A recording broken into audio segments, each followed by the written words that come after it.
नमस्कार दोस्तों, स्वागत है आपका आज की वीडियो में। तो इंडिया के इंडिजिनस फाइटर प्रोग्राम को एक और सॉलिड पुश मिलने वाला है क्योंकि जीई का 5वां F404 IN-20 इंजन दिसंबर 2025 के सेकेंड वीक तक HAL बेंगलोर पहुंचने वाला है। पिछले 2 साल global supply chain issues, component shortages और बहुत से इशूज़ की वजह से टाइमलाइन स्लो हो गई थी। पहला इंजन 25 मार्च 2025 को बेंगलोर आया और उसके बाद अगला जुलाई में और फिर अगस्त में और उसके बाद अक्टूबर में इंजन पहुंचा। F404 IN-20 तेजस MK1A का रियल पावर हाउस है। ये ऑपरेटेड वेरिएंट आफ्टर बर्नर के साथ 84 से 85 किलोमीटर तक थ्रस्ट देता है। Single crystal turbine blades, high flow fan और FADEC सिस्टम्स इसको रिलायबल बनाते हैं, स्पेशली हमारे हॉट एंड हायर बेसिस के लिए। ऑन कंडीशन मेंटेनेंस और इन फ्लाइट हेल्थ मॉनिटरिंग के साथ ये इंजन 6500 साइकिल्स तक मेजर ओवरहॉल्स के बिना चल सकता है, जो इंडियन एयरफोर्स के लिए डाउन टाइम कम कर देता है।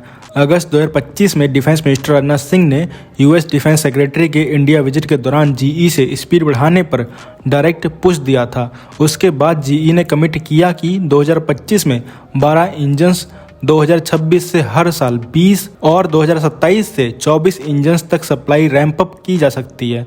ये HAL के प्लान के साथ अलाइन होता है, जहां तेजस MK1A को 16 से 24 जेट्स पर ईयर की रेट पर रोल आउट करना है।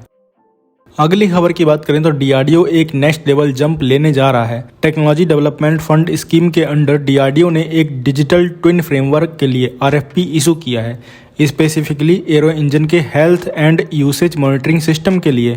सिंपल शब्दों में बोलें तो DRDO चाहता है कि फाइटर जेट्स और हेलीकॉप्टर के गैस टरबाइन इंजन्स का एक वर्चुअल ट्विन बनाया जाए जो रियल इंजन की तरह बिहेव करे, उसकी लाइफ, उसका वियर एंड टियर और उसकी फ्यूचर कंडीशन को प्रिडिक्ट कर सके। डिजिटल ट्विन का कॉन्सेप्ट ये है कि एक high Fidelity 3D based model बनाया जाए जो रियल वर्ल्ड डेटा से कंटिन्यूसली फीड हो। DRDO इस प्रोजेक्ट को 2 फेजेस में डिवाइड कर रहा है। पहले फेज में एरो इंजन का डिटेल्ड डिजिटल रेप्लिका बनेगा। Mechanical layout, thermal behaviour, fatigue, crack growth, failure modes सब मॉडल किया जाएगा। इंजीनियर्स इस मॉडल पर इंजन का पूरा लाइफ साइकिल सिमुलेट कर सकेंगे। कौन सा पार्ट कब वीक होगा, कौन सी कंडीशन में ब्रेक डाउन रिस्क बढ़ जाएगा और किस पॉइंट पर प्रिवेंटिव मेंटेनेंस करना बेस्ट रहेगा। और सेकेंड फेज में इंजन के डिजिटल ट्विन को पूरे एयरक्राफ्ट के डिजिटल इकोसिस्टम से जोड़ा जाएगा। मतलब सिर्फ इंजन का नहीं बल्कि एयरक्राफ्ट का full digital twin, avionics, flight dynamics, mission profile, external environment सब लिंक्ड होगा। इससे DRDO और सर्विसेज मिशन प्लान करते वक्त देख सकेंगे कि किसी particular role, altitude, load out और क्लाइमेट में इंजन पे क्या इम्पैक्ट आएगा, किस तरह की मेंटेनेंस चाहिए होगी और लॉन्ग टर्म अवेलेबिलिटी का पैटर्न क्या रहेगा।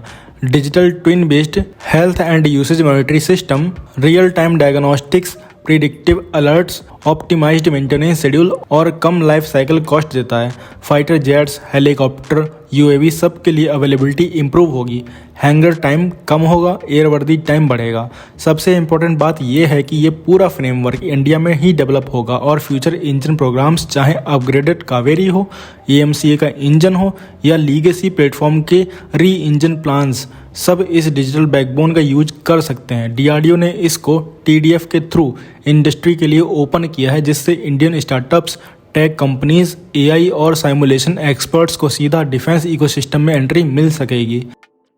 अगली खबर की बात करें तो DRDO अब अपने नेक्स्ट जनरेशन के क्रूज मिसाइल्स में आर्टिफिशियल इंटेलिजेंस इम्बिट कर रहा है।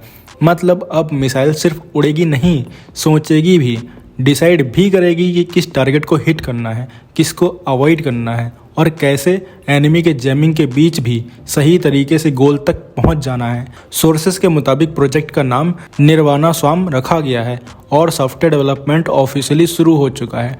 DRDO का विजन सिंपल है कि मिसाइल को इतना स्मार्ट बना दिया जाए कि जब 10 से 20 मिसाइल्स एक साथ लॉन्च हों तो वो एक टीम की तरह बिहेव करें, एक दूसरे से बात करें, टारगेट शेयर करें और बैटलफील्ड को रियल टाइम में समझकर अपने आप को एडजस्ट करते हुए चलें।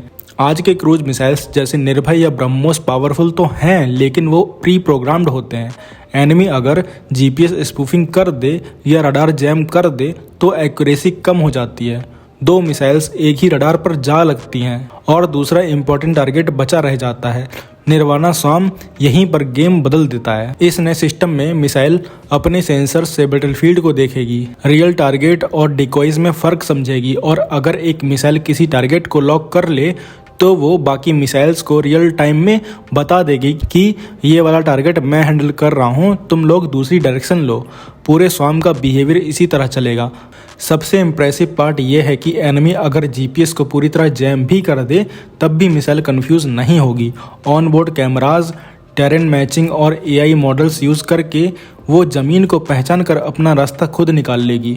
ये सिस्टम ऐसे किल चेन्स क्रिएट करेगा जहां 10 से 20 मिसाइल्स एक साथ चले और फिर भी एक भी टारगेट डबल हिट ना करे। हैदराबाद में डीआरडीओ के सुपर कंप्यूटर्स पर ऑलरेडी 50 मिसाइल स्वाम्स का सिमुलेशन चल रहा है। 2027 में पहला लाइव फायर ट्रायल होगा जहां इस एआई सिस्टम को मॉक नेवल फ्लीट पर टेस्ट किया जाएगा। अगर टाइमलाइन ट्रैक पर रही तो 2032 के आसपास इंडियन एयरफोर्स को first batch AI powered cruise missile मिल सकते हैं। अगली खबर की बात करें तो इंडियन नेवी के लिए एक बहुत इंपॉर्टेंट स्टेप लिया गया है। इंडिया और यूएस के बीच 7,995 करोड़ रुपए का एक बड़ा डिफेंस एग्रीमेंट फाइनल हुआ है जो नेवी के MH-60R रोमियो मल्टीरोल हेलीकॉप्टर के मेंटेनेंस, रिपेयर और लॉन्ग टर्म सपोर्ट को कवर करेगा। ये वही रोमियो हेलीकॉप्टर है जो anti submarine warfare, anti surface missions, maritime surveillance, night operations और बैड वेदर फ्लाइंग जैसे क्रिटिकल रोल्स में यूज होते हैं। इन्हें नेवी की आंख और कान माना जाता है बिकॉज ये शिप से ऑपरेट करते हुए आसपास के समुद्री एरिया को रियल टाइम में स्कैन करते हैं, चाहे वो एनिमी सबमरीन हो, हॉस्टाइल शिप हो या सस्पिशियस सरफेस कांटेक्ट। इस नई डील का कोर फोकस है इन हेलीकॉप्टर्स की ऑपरेशनल अवेलेबिलिटी को मैक्सिमम पर रखना। फॉरेन मिलिट्री सेल्स फ्रेमवर्क के अंडर साइन हुई इस एग्रीमेंट में spares, support equipment, production support, technical consultancy, crew और ग्राउंड स्टाफ की ट्रेनिंग और हार्डवेयर रिपेयर सब कुछ इंक्लूडेड है। तो आप क्या कहेंगे इस खबर के बारे में कमेंट सेक्शन में जरूर बताइए। मिलते हैं नेक्स्ट वीडियो में। Thanks for watching. जय हिंद, जय भारत।